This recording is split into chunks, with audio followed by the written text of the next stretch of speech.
la Primera Guerra Mundial fue el evento histórico que definió el acontecer del siglo XX, devastó el orden político, económico y social de Europa, y su dudosa conclusión sentó las bases y preparó el camino para un escenario aún más destructivo, la Segunda Guerra Mundial.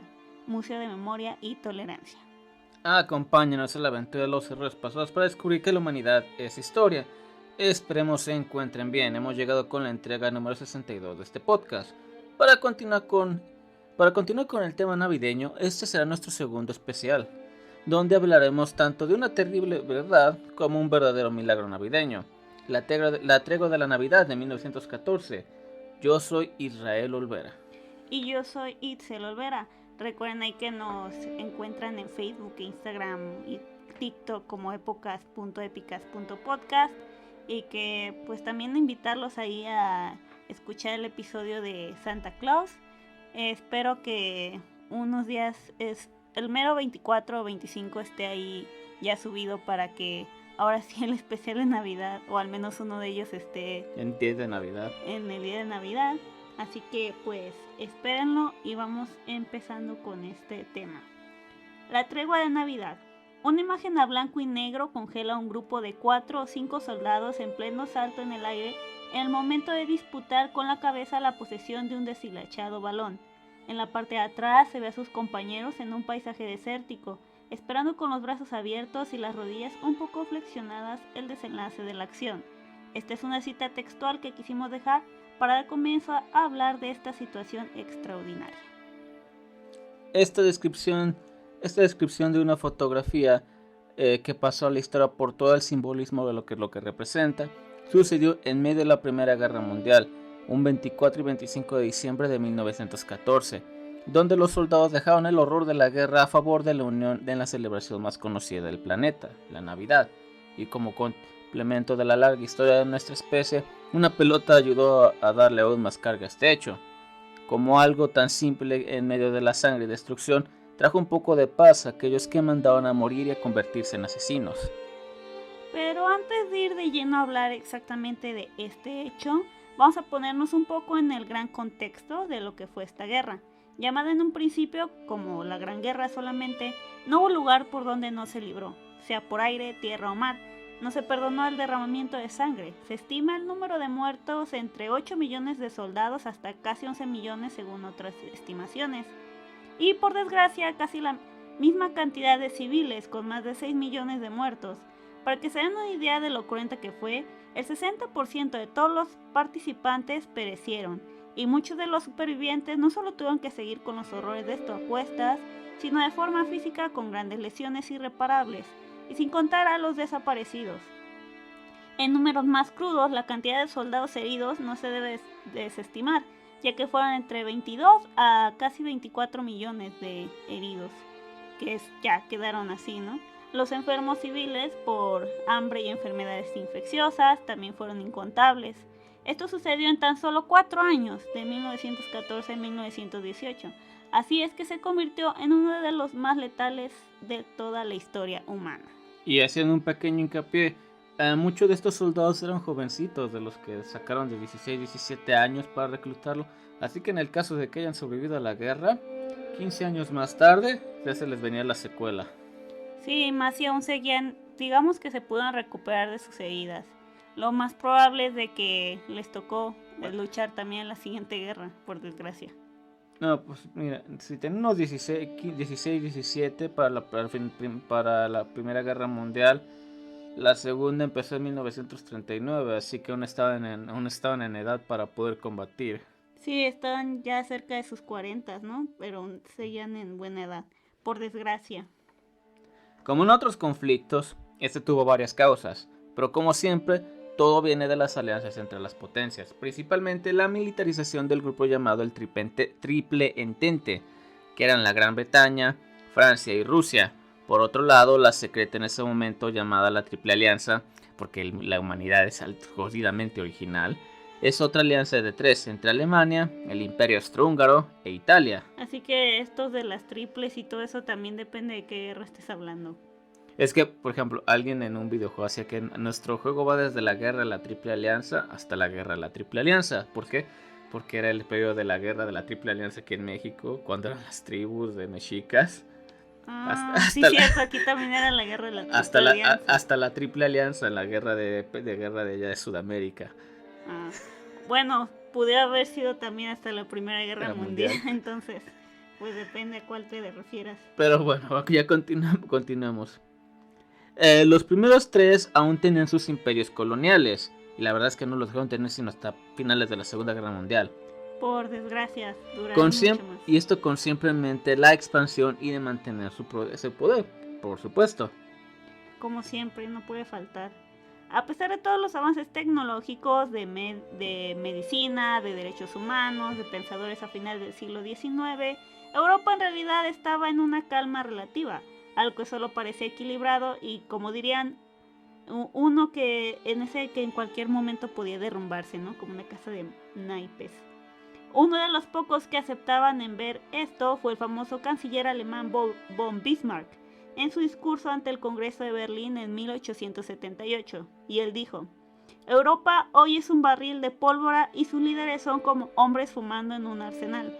Una simple chispa desatará una explosión que nos consumirá a todos.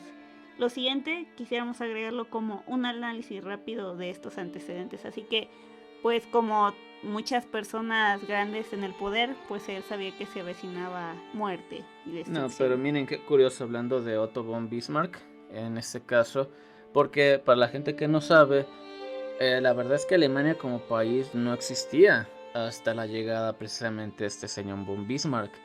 Todavía para los 1800 Alemania era una colección de reinos. Estaba Prusia, Saxonia, Bavaria.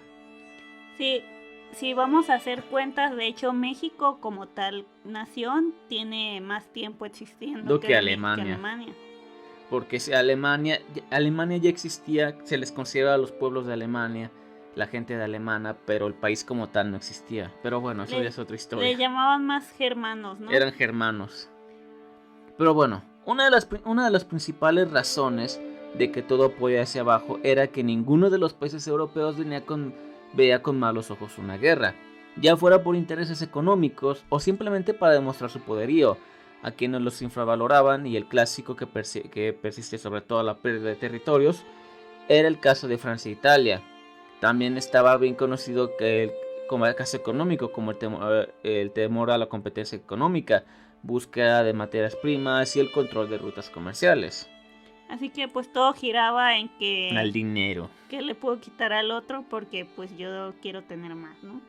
Uno que sin duda vimos venir de nuevo en la Segunda Guerra Mundial era el nacionalismo. Pero hablamos de ese extremo que ha causado tanto daño. Ese que mete en la mente de las personas diciendo que el sacrificio por tu país era la mejor opción y que los que tenían problemas y estaban mal eran los vecinos, claramente, trayendo el odio y envenenando de enemigos falsos a la población, y como diría nuestra fuente, de modo que en caso de necesidad aportaran su dinero y caminaran sin duda hacia la muerte, mientras los gobernantes toman el té puntualmente. Todos los países lo usaron sin dudar. Todo con la ayuda de la querida prensa, esa que suele venderse al amarillismo y a la propaganda de los gobiernos que les pagan bien para que digan sus mentiras disfrazadas de crítica y gran verdad, ¿no? En este caso, ese siempre caso de que les envenenan ahí la mente a la población de que deben de odiar a cierto grupo de personas. Ajá. Por X o Y razón. Y por ejemplo, de los artículos que encontré mucho era del caso de España, ¿no? De que, ya saben, en ese tiempo España como México pues estaban en sus propios problemas. Guerras civiles. Acá la revolución, allá aquí la revolución, allá la revolución mexicana y la revolución española. Pero aún con eso, ahí los españoles tenían ahí un enojo, un odio a los alemanes y a los austriacos, y tú así de, güey, pero si ellos ni te topan, y tú los topas. Y también los españoles siempre estuvieron ardidos con los británicos también, pero eso es otra historia. Citando a National Geographic, en julio de 1914, las tensiones entre la Triple Entente, también conocida como los Aliados, otra vez, ya saben, y la Triple Alianza, también nominada las Potencias Centrales, escalaron tras el asesinato del archiduque Francisco Fernando, heredero al trono de Austria-Hungaria, por parte de un nacionalista serbio-bosnio durante su visita a Sarajevo. Austria-Hungría culpó a Serbia por el ataque. Rusia respaldó a su aliado que era Serbia. Cuando Austria-Hungría declaró la guerra a Serbia un mes después, sus aliados intervinieron y el continente entró en guerra. Pero imagínense lo que empezó. Un pendejo que mató a otro pendejo de un país al que nadie pelaba hasta que mató a alguien importante. En el caso de la Serbia, ¿en qué momento el resto de Europa peló a Serbia? Nomás hasta que el pinche archiduque Fernando de no sé qué chingados murió. No, luego por lo que escuché tampoco es que tuvieran, disculpando, mayor importancia política en el resto de Europa. Fue una excusa. Fue una excusa que agarraron para irse a la guerra. Con esto también la capacidad destructiva de las armas aumentó enormemente. Se mejoró la artillería, también aparece la pólvora sin humo, se inventó la ametralladora, el lanzallamas, el tanque, las granadas, también el submarino y el avión se convirtieron en potentes armas letales, ¿verdad? Imagínense, solo 60 años antes de esto seguíamos peleando con mosquetes. Así que imagínense todo este gran cambio en cómo matarnos, cada vez peor. También estaban los feos gases venenosos, que de eso ya hemos hablado ahí en la batalla de Auschwitz, que se generalizaron en ambos bandos, mutilando y asesinando sin límite, así como el miedo hace que se consolide la guerra de trincheras. Llevó en el frente occidental a un empate táctico. Los ejércitos se atrincheraron, válgame la redundancia, a lo largo de cientos y cientos de kilómetros, lo que se convirtió en un martirio para millones de hombres durante varios años, estando inmóviles y con unas condiciones infrahumanas, a modo de campos de cultivo para las infecciones aparte. Sí, es que imagínense, es que la forma en la que se pelaban las guerras en ese entonces, tenías estos masivos canales de trincheras, y entre medio de las trincheras de los dos bandos está la llamada tierra de nadie, y si querías tomar las trincheras enemigos tenías que correr por toda esa tierra de nadie, y en el campo abierto donde obviamente te iban a disparar hasta morir. Así que imagínense, tenían todo en contra, ¿no? Por eso fue tan letal las muertes.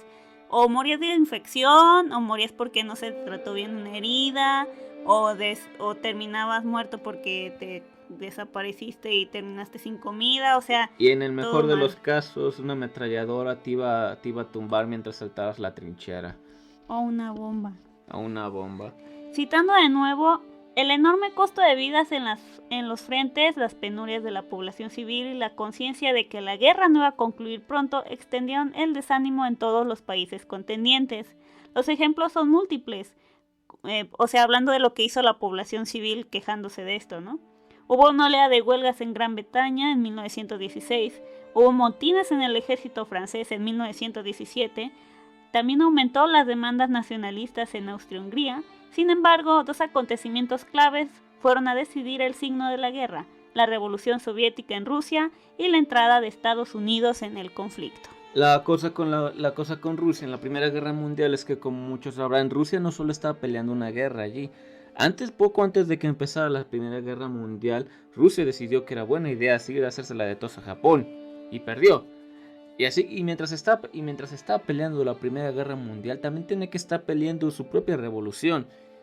Y la verdad es que la razón por la que se acabaron retirando fue porque pasó algo ahí en Rusia y obligó que el zar, que creo que era Nicolás en ese entonces. Sí, Nicolás, el último zar. ¿Nicolás II era? Sí, Nicolás II. Nicolás II, que en ese momento no solo era el zar, sino también el comandante de las Fuerzas Armadas rusas. Lo obligaron a retirarse del frente y volvió a Rusia. Y en ese momento ya Rusia obviamente se dio cuenta de que no puede mantener la guerra en dos frentes y salieron de la guerra. Y en ese momento básicamente el frente oriental se cerró porque Rusia firmó la paz con Alemania. O sea, que yo recuerde, prácticamente fue por todos los problemas que ya estaba teniendo Rusia. Uh-huh. Como saben, pues Rusia estaba pendiendo de un hilo en su monarquía. Los zares no saben qué demonios estaban haciendo. La zarina era una adepta religiosa que no sabía que sabía de política, pero se dejaba influenciar por saben quién, por el señor Rasputín. Y no solo eso, sino que recuerden, la esposa de Nicolás II era alemana. Uh-huh. Así que... Sí, también había mucho en contra de ella.